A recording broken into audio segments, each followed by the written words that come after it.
Hi guys, welcome back. Been a while and I've got a knife review for you. So if you're here for the fitness content, you'll have to bear with us.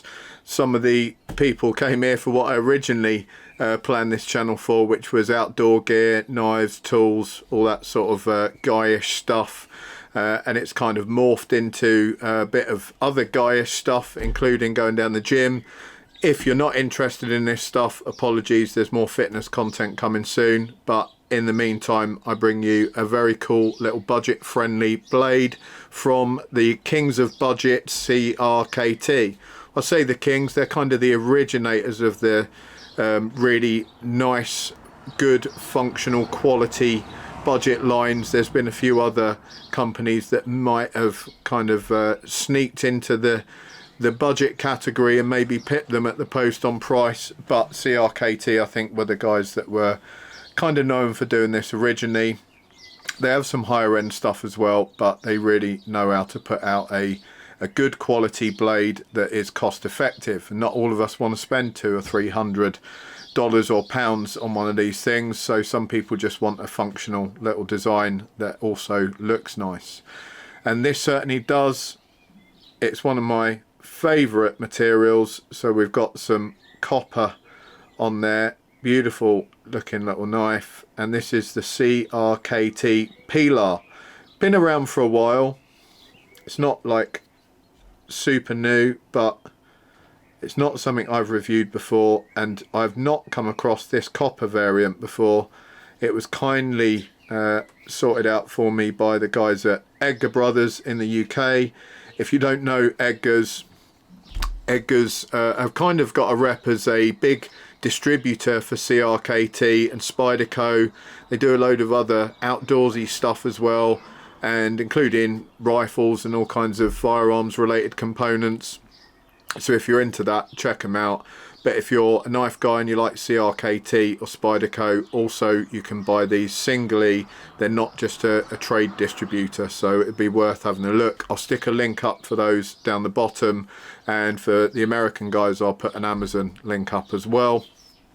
So what do I like about this? What do I see its use as?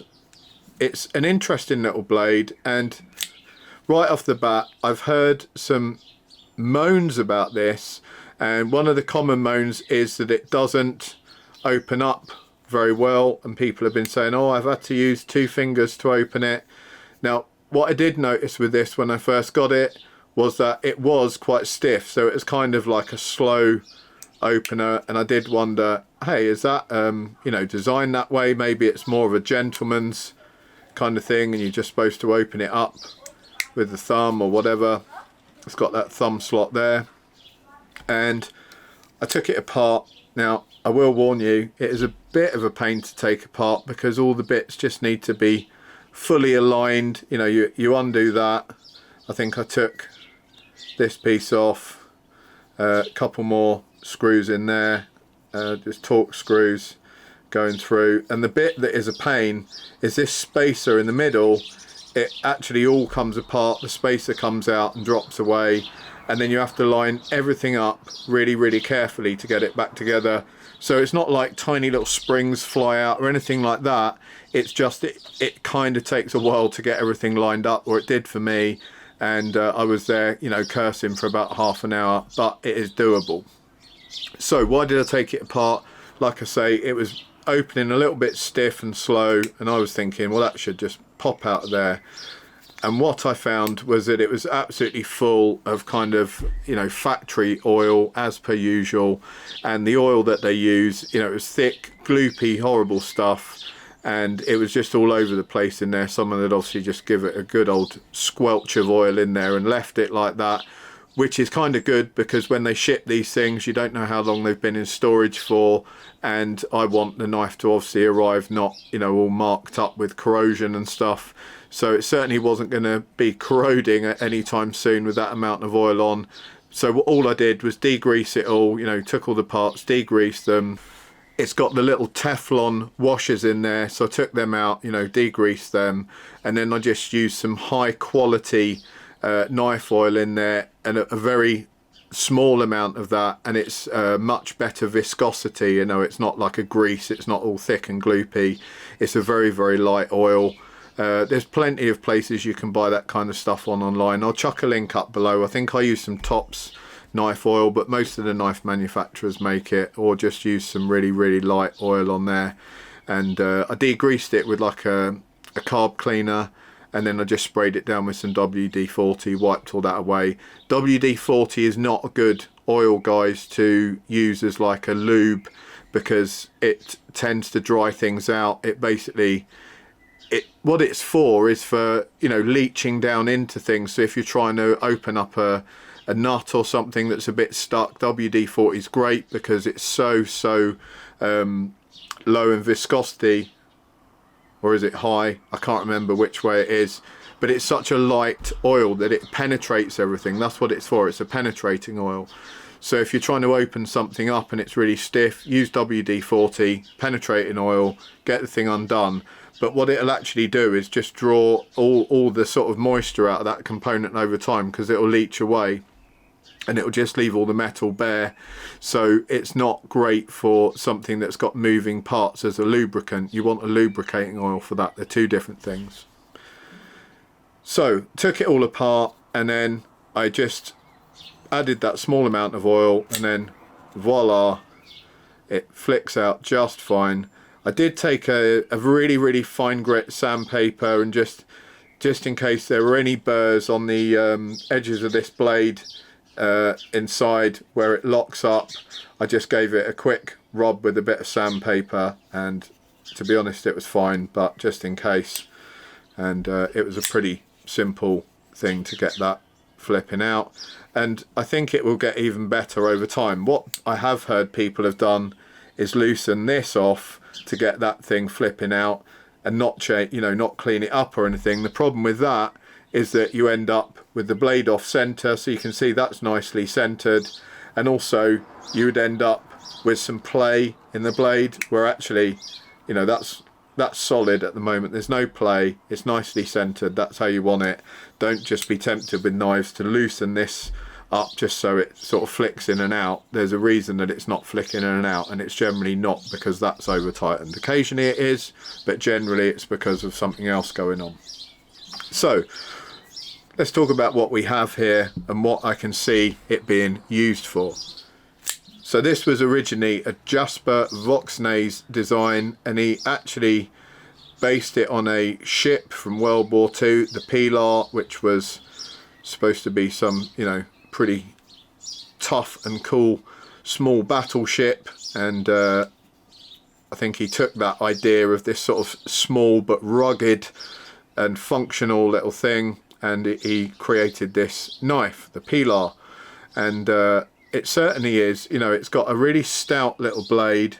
So it's got a 6.1 centimeter or 2.4 inch blade on there, and it is not a super expensive steel. It's your standard 8CR13 MOV, which is a stainless steel. That stuff used to have a bit of a bad rap in the past, but actually like a lot of steels, you know, it's really, really good nowadays, because manufacturing processes have come a long way. The quality of the steel themselves is generally pretty good. You know, back in the day, maybe 20 years ago, 15 years ago, there was a big variability in all the quality of steels. So some of these cheaper stainless you might find had defects and stuff in it. That doesn't seem to happen anymore, because most of the steel companies have got their processes bang on the money. So small but stout blade, you know, because it is quite a tall little blade, and it is pretty thick. You've got 3.6 mil there, and then you've got this very blunt end with a kind of got a little bit of a false edge at the top. It just tapers in, and then of course you've got that nice choil cutaway there that you can rest your fingers in. It's very, very comfortable. I like the fact that they've got some sort of scalloping in this piece here, and that just really, really fits your hand well and gives you a nice little bit of grip on that. So I find this blade very functional indeed.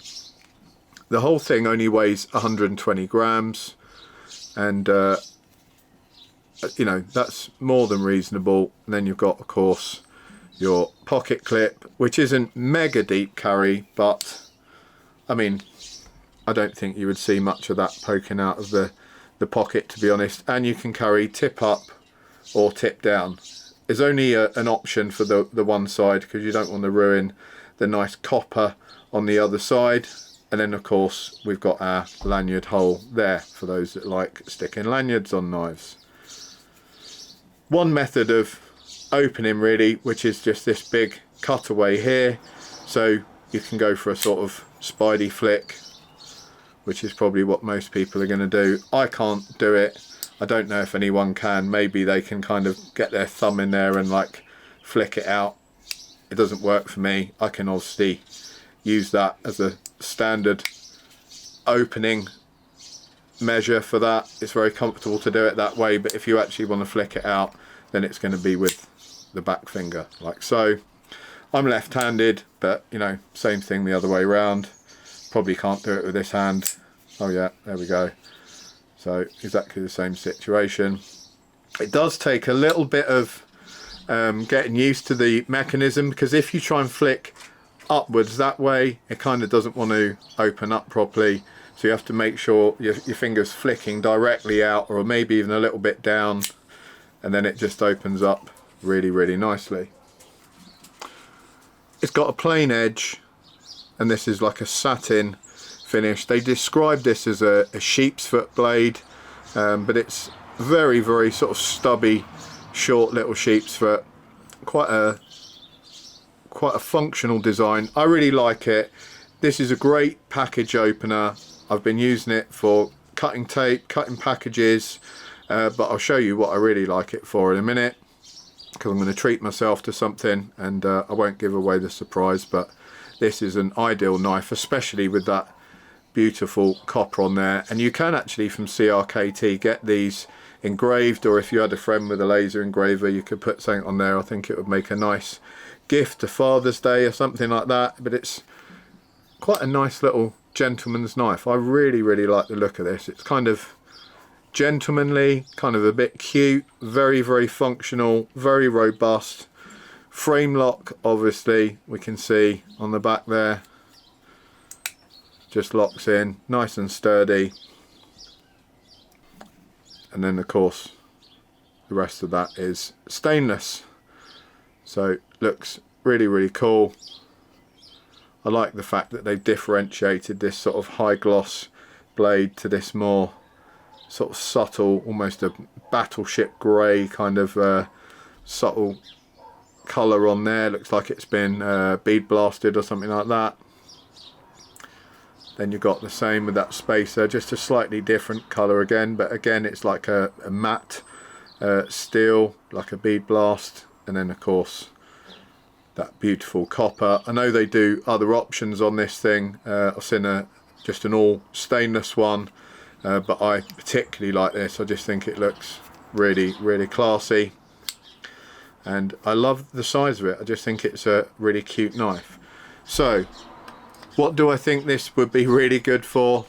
I think it is an excellent cigar knife. If you're going to have a cigar and you want something to cut the end off with, then that is the thing, I reckon. So we got a nice Cuban there, Monte Cristo. Let's give it a cut. I'll try and cut it just up in front of the camera so you guys can see.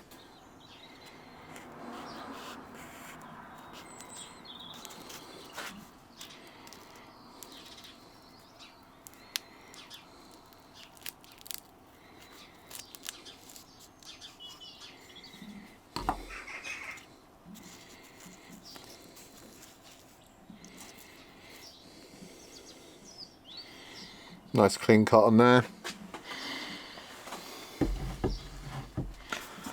And that is a very, very nice smelling cigar.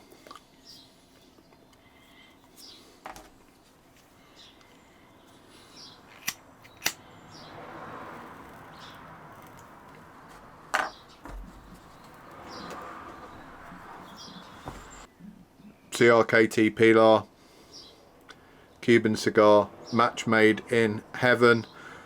Be nice if I had a brandy right now, but I don't drink alcohol, and I'm pretty sure that alcohol-free brandy would taste garbage, so I'm not going to go down that route. But thanks guys, I hope you enjoyed the review. I hope you get one of these little Pilars. They're very cool.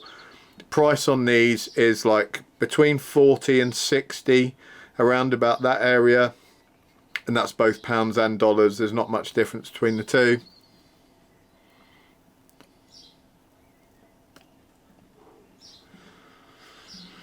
So I think you'd agree, bargain price, very cool little knife. Definitely get one. Get yourself a Cuban cigar, put the two together, you'll be very happy. Have a great week guys. I'm away this week, but I'll bring some footage back of what I'm up to, and hopefully you will enjoy that. And take care, enjoy the sun. I'll see you next weekend. Bye now.